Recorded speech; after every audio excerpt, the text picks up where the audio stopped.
back to my channel. Myself Aishwarya Utale welcoming you to my channel. So in today's video I am going to solve the sum number 3 for you guys of preemptive scheduling. So without any wasting time, please let's move to this video. So in today's video we are going to find out the average turnaround time, waiting time and response time by using the preemptive SJF scheduling algorithm. That is जो मेरा shortest remaining time next था वो ही method है. Okay और यहाँ मेरे को process के 4 प्रोसेसेस दिए, बर्स्ट टाइम दिया है एंड अराइवल टाइम दिया है. सो हम ये जो प्रोसेसेस है वो रिप्रेजेंट करते हैं हमारे जायंट चार्ट से. So let's do that first. So now मैं जैसे पहले से जो क्वेश्चंस थे वहां 0 से स्टार्ट कर दी थी मेरा जायंट चार्ट, क्योंकि 0 से मेरे प्रोसेस आने रेडी हो जाते थे मेरे रेडी क्यू में. That is eight the point of 0 मेरा कोई ना कोई प्रोसेस आ ही जाता था. बट यहाँ एक ट्विस्ट है, यहाँ मेरा अराइवल टाइम 1 से स्टार्ट हो रहा है. मतलब you can start by 0 also. 0 to 1 में कुछ काम नहीं करेगा मेरा सीपीयू, देन 1 से स्टार्ट करो. बट आप नॉर्मली यहाँ 1 भी ले सकते हैं. It doesn't matter if your arrival time starts from 1. Understood? So now let's move forward. तो at the point 1 interval time 1 को बस एक ही प्रोसेस आता है, दैट इज P1. तो मैं P1 को एग्जीक्यूट करूंगी बस एक यूनिट एंड देन ये 10:9 में चेंज होगा. Okay at point 2 I get the process P2 also sitting at the ready queue. But now I will look at the burst time. जो मेन क्राइटेरिया है मेरा SJF का प्रिमिटिव, दैट इज जिसका छोटा है बर्स्ट टाइम वो पहले जाएगा. तो P2 wins, तो P2 will get the execution time and P1 will be again back to the ready queue. हम उसको फिर से रेडी क्यू में लाके बिठाएंगे.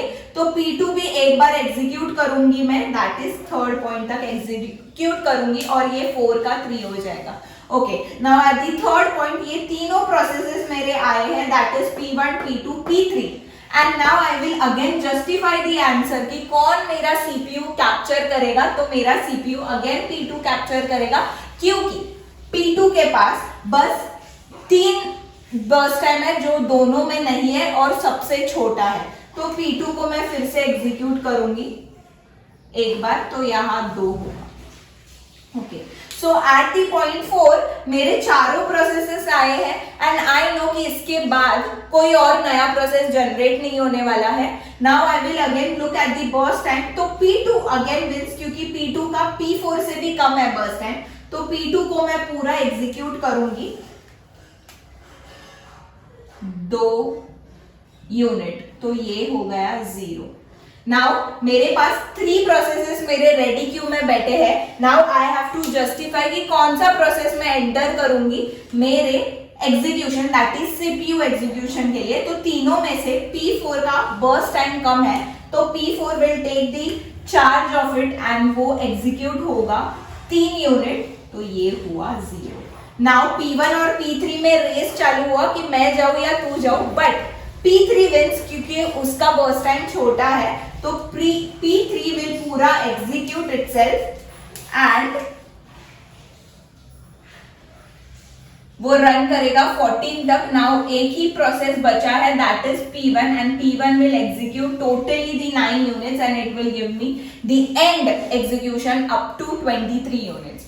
Okay, so this is the overall representation of my giant chart. Now let's move forward कि अगर मुझे average waiting time, turn around time and response time चाहिए, तो turn waiting time के लिए मैं पूरा का पूरा dependent मेरे turn around time पर हूँ. तो पहले मैं turn around time find out करूंगी, but टर्न अराउंड टाइम के लिए मेरे को finish time, that is completion time भी चाहिए. तो मैं पहले कंप्लीशन टाइम निकालूंगी चारों प्रोसेस के. तो कंप्लीशन टाइम निकालूंगी. ओके सो P1 पूरा का पूरा कंप्लीट 23 पर हुआ.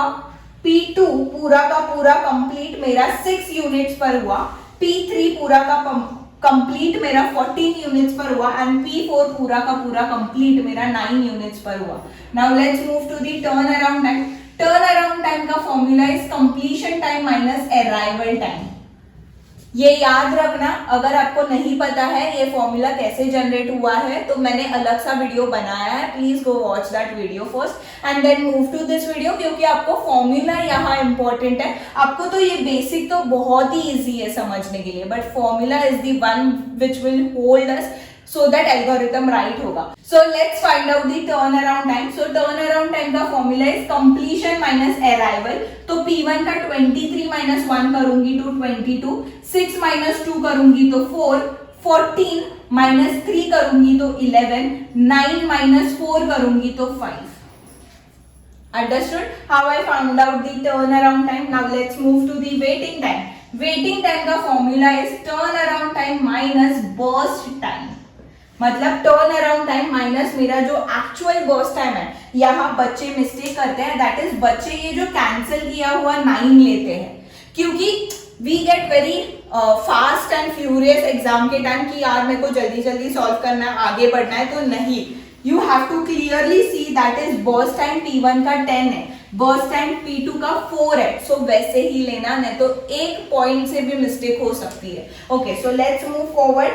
तो जैसे वेटिंग टाइम फाइंड आउट करना है तो टर्न अराउंड पहले का 22 माइनस 10 है, दैट इज 12, 4 माइनस 4 है तो 0, 11 माइनस 5 करूंगी तो मुझे मिलेगा 6, और 5 माइनस 3 करूंगी तो मुझे मिलेगा 2।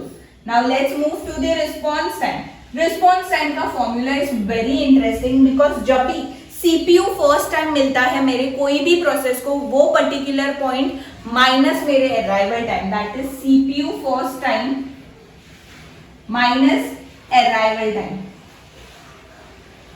ओके, सो कैसे फाइंड आउट करते हैं response time? Let's start. Response time of P1 अगर फाइंड आउट करना है तो P1 कब मिला था सीपीयू को? फर्स्ट टाइम एट 1, तो 1 माइनस मेरा अराइवल टाइम 1 है तो 0। Understood. Now P2 first time कब मिला था? 2 को, 2 एंड P2 का arrival time is 2, that is 0। Now P3 कब मिला था? एट 9, 9 माइनस 3 करूंगी, दैट इज 6, एंड वैसे ही द लास्ट वन P4 कब मिला था? 6 को, 6 माइनस 4 करूंगी तो मिला है मेरे को 2।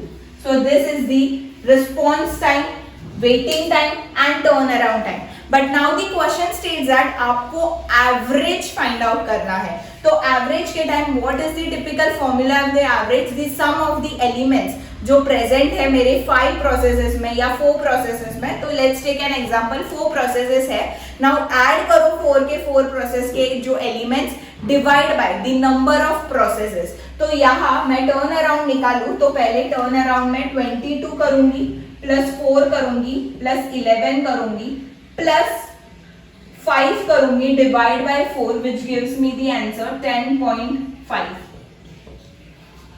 ओके, नाउ वेटिंग टाइम अगर निकालूं तो 12 plus 0 plus 6 plus 2 divide by 4 which gives me the answer 5, that is 20/4 देता है, दैट इज डिवाइड किया तो मेरे को 5 मिलेगा। और रिस्पॉन्स टाइम अगर निकालूं तो 0 plus 0, 6 plus 2 divided by 4, that is 2।